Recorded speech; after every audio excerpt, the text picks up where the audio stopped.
The comments know I can see them. And they were desperate to steer their beloved heroine away from the story's villainous male lead. Their messages flooded my vision, each one trying to manipulate me. The first love doesn't realize, does she? If she says yes now, he'll never have room for the heroine. Don't be fooled, he's broke now, but soon he'll be unstoppable. You'll get at least a $10,000 allowance every month. Wait, there's more. He's actually the long-lost heir to the country's wealthiest family. He'll be revealed tonight. The first love will regret this forever. I didn't react. The comments started panicking. Why isn't she taking the bait? I looked down at the man kneeling before me, pouring his heart out, and then up at the scrolling chaos above his head. A small smile curved my lips. Sorry, folks. The only person I've ever trusted is myself.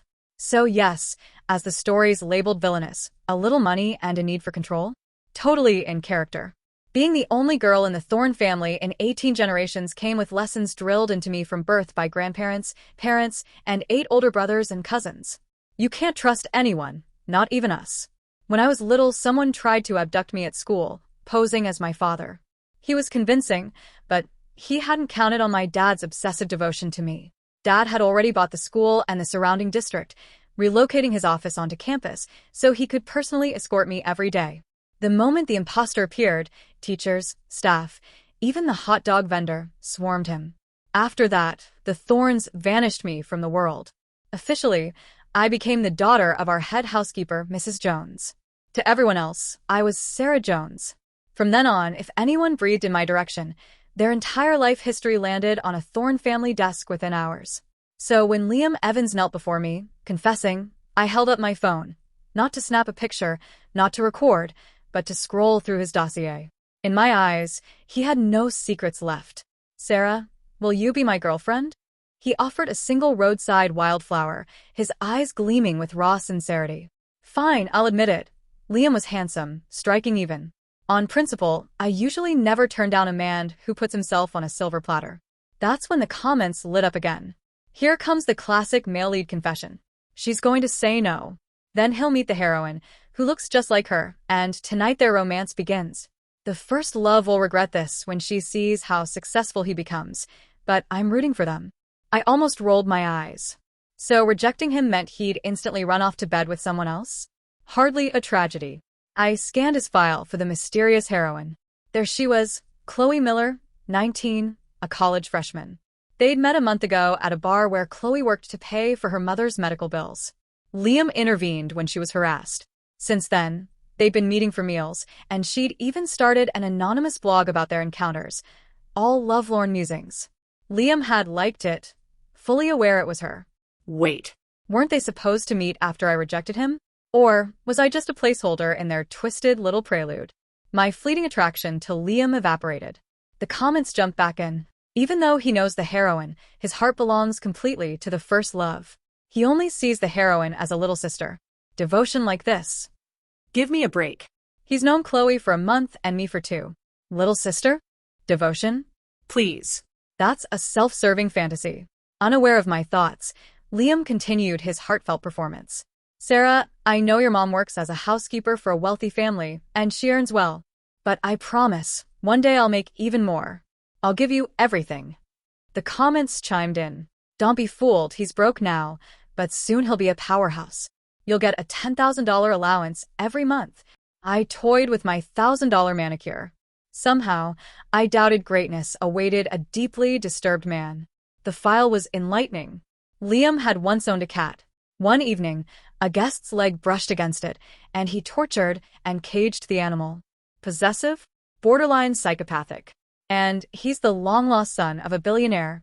First love, grab your golden ticket. No thanks. Keep him. Then the comments completely lost it. Why isn't she taking the bait? Bingo. They knew I could see them. From the start, their messages had been too pointed, too manipulative, all pushing Liam as the perfect man. As someone who reads stories professionally, I understood immediately. This was a dark romance, a tale of control and obsession. Liam was an arrogant, domineering monster.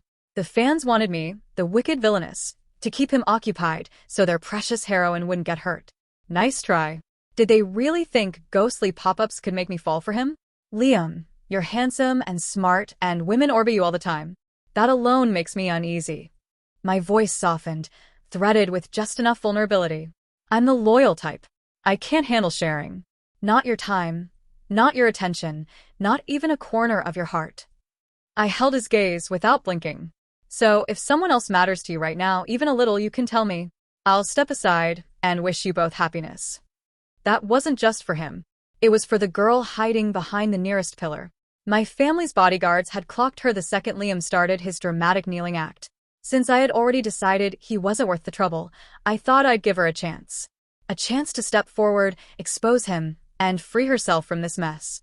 After all the emotional posts on her secret blog, there was no way she didn't know he had feelings for her. If she showed herself now, I'd see to it she got a clean start. But she stayed hidden. Liam shook his head with desperate devotion, and Chloe stayed in the shadows. Fine. If they wanted to be tragic leads in their own drama, I wasn't stopping them. I'd happily direct. Okay, I said brightly. I'll be your girlfriend. He was still clean enough for now. No harm in enjoying the view while it lasted. Yes, finally. Their chemistry has always been unmatched. My ship is sailing. I feel a little sorry for the heroine, but true love is true love. Just as the fans erupted and Liam's face lit with joy, a sharp sound snapped through the air. Clack. Chloe's phone hit the pavement. She bolted, shoulders shaking. I looked to Liam with polite confusion. A flicker of horror crossed his features, but he quickly pulled me against him. Probably just someone passing by, he murmured into my hair. It doesn't matter. You're the only woman in my life now. If I ever look at someone else, may I be miserable forever. Then he handed me his phone, all earnest sincerity. You can check this anytime. I glanced at the emotionally charged man in front of me, then at the parade of lies still drifting through the air above him. I smiled, and in one smooth motion, I slipped a micro-listening device inside his phone case. Who said he was the only one with control issues? Let them both try to hide. This was going to be fun. I'll admit it, as the male lead, Liam's face was top tier. And everything else he did, also top tier. The novels never exaggerated. Waking up next to that every morning definitely improved my mood. I knew those heroine-obsessed viewers couldn't tolerate a male lead with a dirty past. So the idea that the heroine would eventually get together with him, only to be haunted by the fact that his first time was with me, amused me to no end. Traumatizing him, her, and the comments at the same time was the sweetest little bonus. I kept Liam close, quietly limiting how often he left the house. It was the honeymoon phase, so he was too smitten to notice the cage forming around him. For a while, he made an excellent 24-hours-a-day boyfriend, and the comments kept praising our relationship.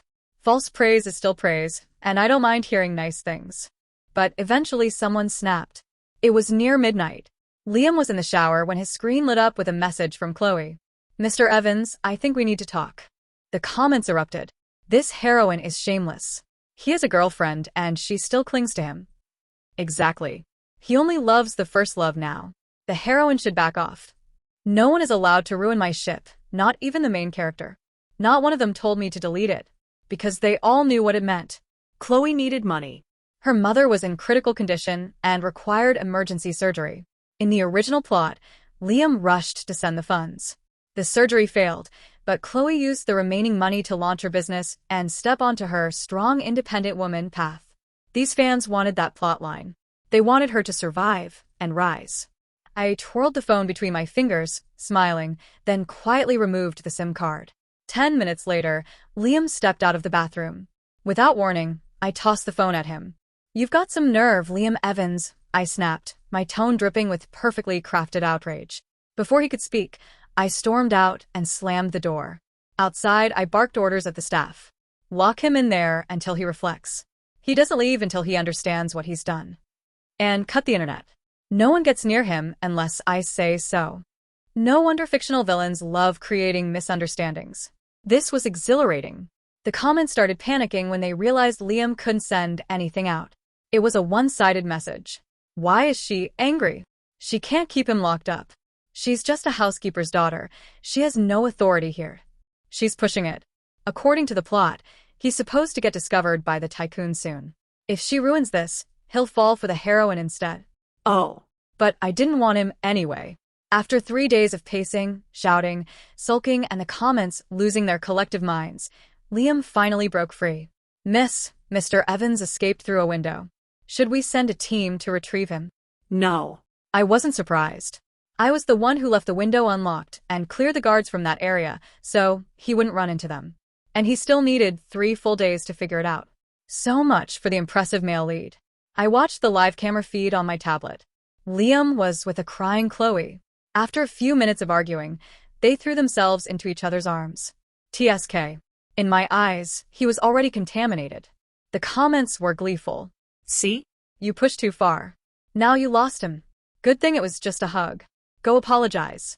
He's sentimental, a few soft words, and he'll return immediately. Exactly. He only feels guilty toward the heroine right now, nothing else. I scoffed. Guilty? Was he guilty about taking a shower that night? As if I didn't know they'd been texting goodnight behind my back for ages. Text him now. Act worried. Otherwise, he'll send a breakup message. Right on cue, a message popped up from an unknown number. Sarah, let's take a break. We need some space. I didn't bother responding. I leaned back on the sofa. Bring them both back, I said to the empty room around me. Space? We'll be finished when I decide we're finished. Back at the estate, Liam was already trying to pull off his innocent, earnest expression, while his beloved heroine stood beside him with wounded eyes. Sarah, please listen. Chloe is only a friend. That night, her mother needed emergency surgery and she recently lost her job after some trouble, so she had no one else to turn to. Sure, and would she have resigned if you hadn't tempted her with promises you never intended to keep? Her mother's medical bill was only $3,000, an amount she could have covered easily if she still had her position. Some lessons, dear sister. You learn by bleeding for them. The only person you can ever depend on is yourself. You have to trust me, Liam insisted. Her situation reminded me of my own past. I felt sorry for her, that is all. I only love you. You are the only one. Chloe's expression dimmed. After a long hesitation, she swallowed and forced out her own explanation. Miss Jones, you really misunderstood. There's nothing inappropriate between us. One of the comments finally snapped. My baby heroine is crushed. This heartbreak could have been avoided if the villainess knew how to keep her man. Seriously, everything was handed to her, and she still ruined it. Switch to the private group. No point arguing here. Dozens of fresh messages drowned the complaints, smoothing the feedback to its usual tone. Instead of exploding, I let my eyes widen in pure surprise. Oh, is that all it was? I'm so sorry, darling. I overreacted. I never should have locked you up for 3 days without hearing you out. Let me make it up to Miss Miller. How about I give her a position here at the estate? I smiled warmly at the both of them. Since she is your friend, she is mine too. She will be safe and comfortable here. Perfect. If you are both going to drag me into your melodrama, you might as well stay where I can use you. Liam seemed touched by my sudden softness and reached out to brush my hair, but I stepped back before he could.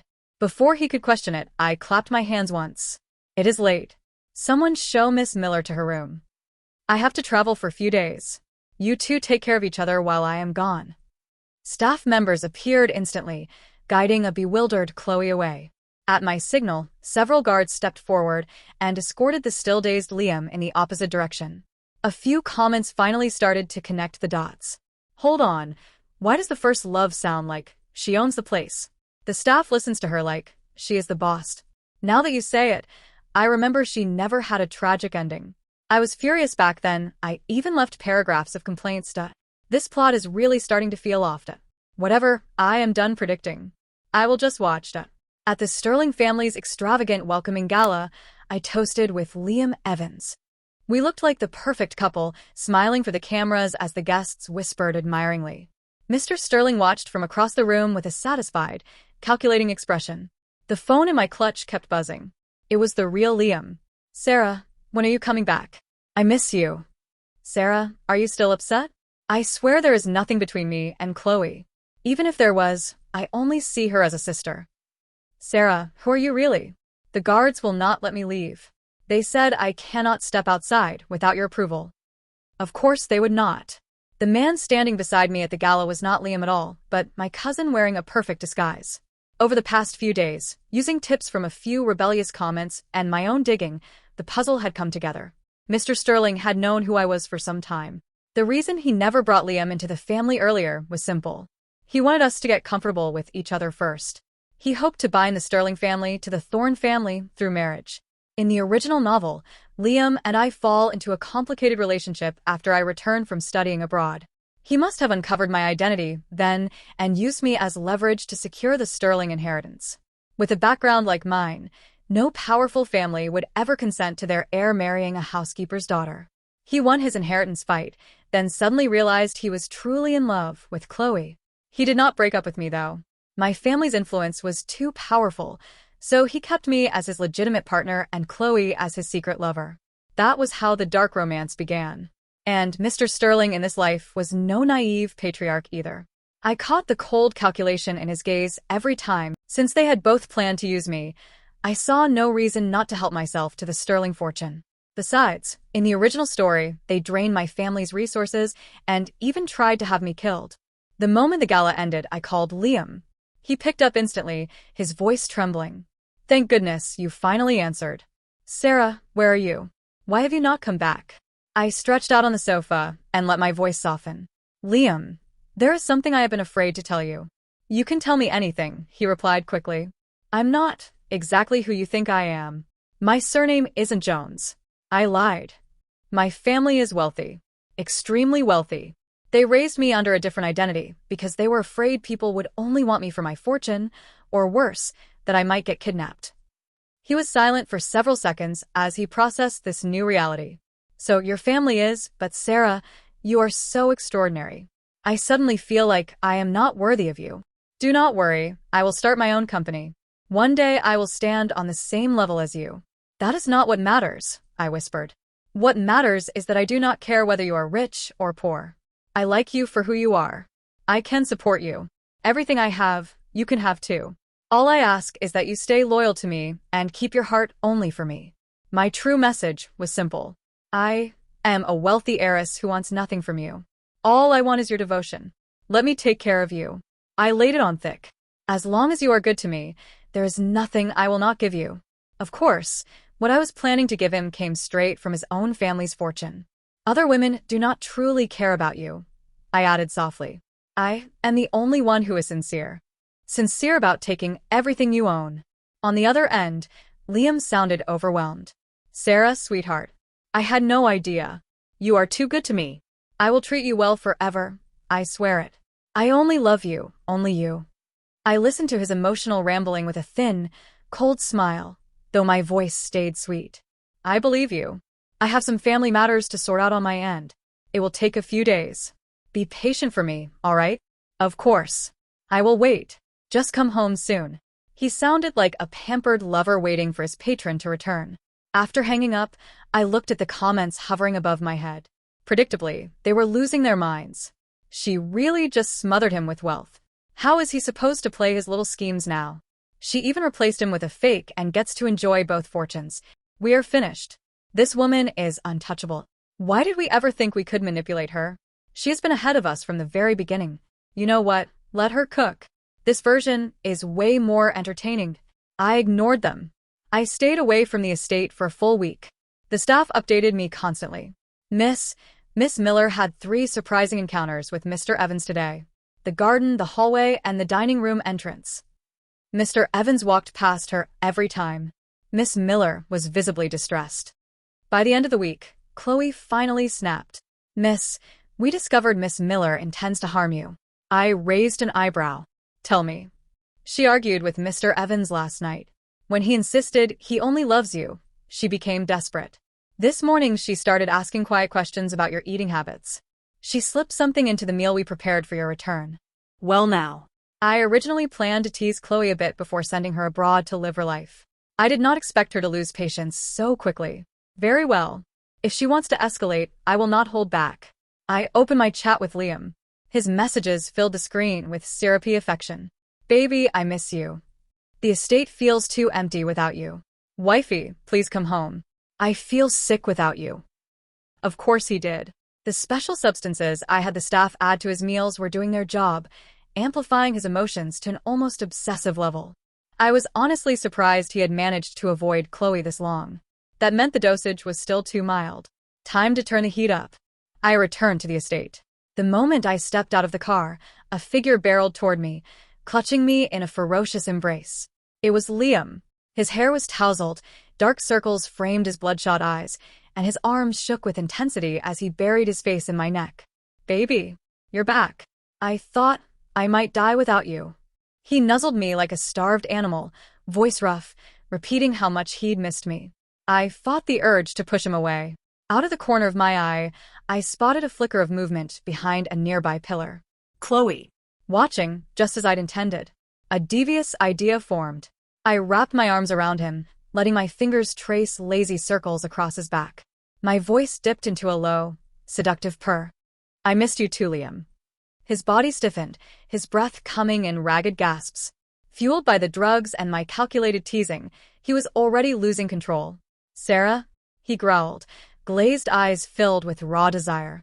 He leaned in to kiss me, hands beginning to wander, trying to steer me toward the living room sofa.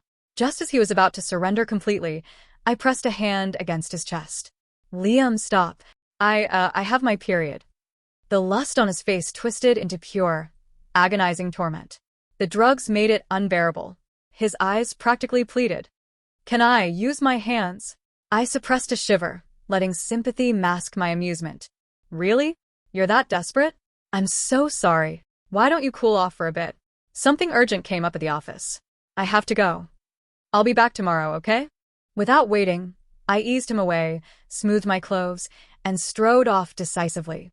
Behind me, I could hear his ragged breathing, tortured groans, and a sharp gasp from behind the pillar. If they didn't sleep together after that, then their chemistry must really be non-existent. As expected, not long after I left, Liam, unable to resist the drug-induced torment, and Chloe, ever present, ended up in bed together. Miss, as you predicted.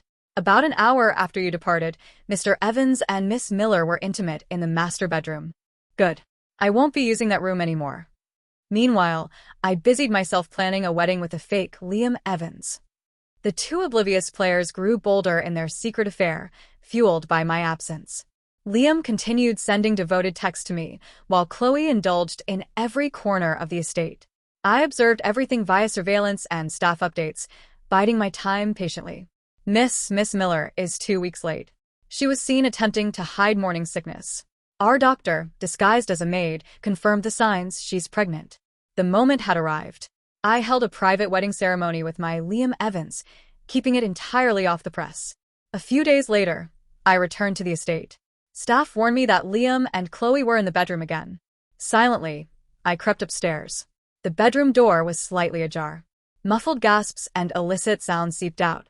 Liam was on top of Chloe, muttering my name repeatedly. "Sarah, Sarah, I love you. I love you so much." Chloe's face was pale, but she didn't resist.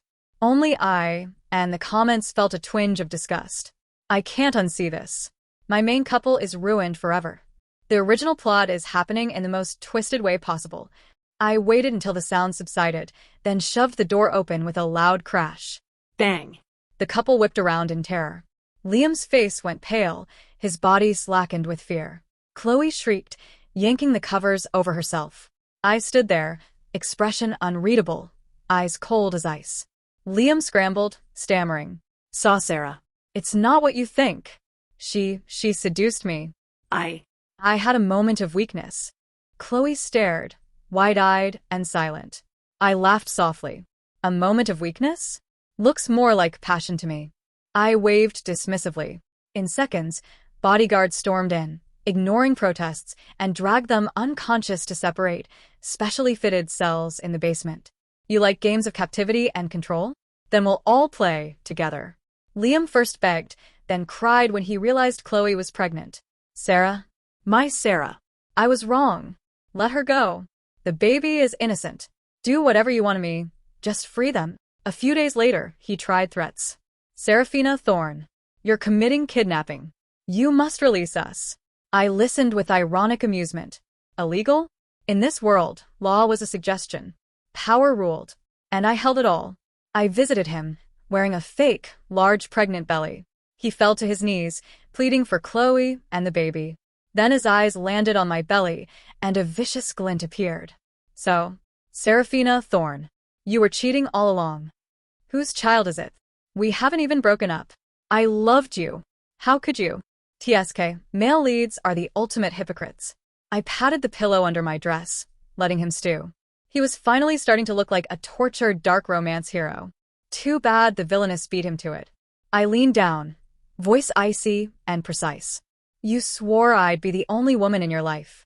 You said if another appeared, you'd live in misery. I'm just helping you keep that promise. Then I walked away, ignoring his despairing howls. In the following months, my staff cared for the pregnant Chloe, ensuring her and the twins' health. Liam eventually stopped pleading. Chloe gave birth to a healthy boy and girl. Their features? Remarkably like mine and Liam's, thanks to narrative convenience. The comments seethed with envy. Painless childbirth, and they look exactly like her. The first love took no punishment, but gained the entire fortune. This is pure villainy. Villainous? Yes. Perfectly, deliciously villainous. Once Chloe was weak after delivery, I had her transferred to a hospital. On the same day, the fake Liam Evans drove her there and staged a catastrophic accident. The news hit fast. Billionaire heir's wife gives birth to twins. Liam Evans and his assistant suffer horrific car crash. Liam is paralyzed, assistant in vegetative state. I performed the devastated wife act flawlessly. Liam, now paralyzed, was wheeled into the room. Chloe lay beside him, unconscious. When he saw my cousin remove the Liam Evans mask, realization hit. He couldn't move, speak, or escape. Confusion turned to horror, then pure despair. I watched from outside the glass as he thrashed, helpless. He understood. From beginning to end, I had played him. There was no bright future. Only the bespoke hell I had designed. He lost freedom, identity, children, and health. The two women in his life, one with absolute power, the other unconscious, remained. The comments vanished. The hero and heroine now lived together forever. I ensured the twins lacked nothing. When the old billionaire finally passed, I merged the sterling fortune into the Thorn Empire, cementing my family's power.